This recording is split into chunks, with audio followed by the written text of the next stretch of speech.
আসসালামু আলাইকুম রহমতুল্লাহি ওয়া বারাকাতুহু।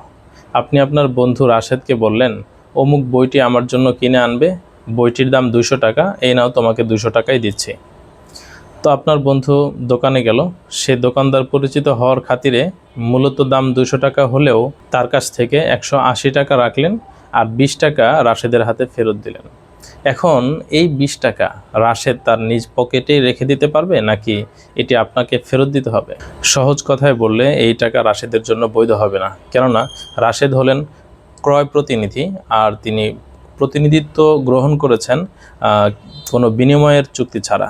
হ্যাঁ, তিনি যদি কোনো বিনিময়ের চুক্তি করতেন যে আমাকে অবশ্যই 20 টাকা দিতে হবে, অথবা যে কয় টাকা দিয়ে কিনতে পারি এর অতিরিক্ত যা হবে সেটা আমার বিনিময় হবে, বা তুমি আমাকে সেটা দিয়ে দিবে, এ ধরনের যদি শর্ত করত তখন সেটা বৈধ হতো। অন্যথায় এ ধরনের শর্ত ছাড়া যখন শুধুমাত্র প্রতিনিধি হিসেবেই তিনি কিনবেন, তখন সমস্ত টাকাই রাশেদের হাতে আমানত হিসেবে থাকবে।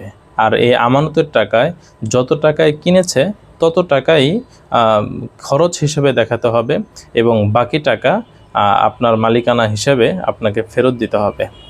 আপনাকে না জানিয়ে অথবা আপনার কোনো সম্মতি ছাড়া এই টাকা যদি রাশেদ রেখে দেয়, তাহলে তার জন্য এটি বৈধ হবে না।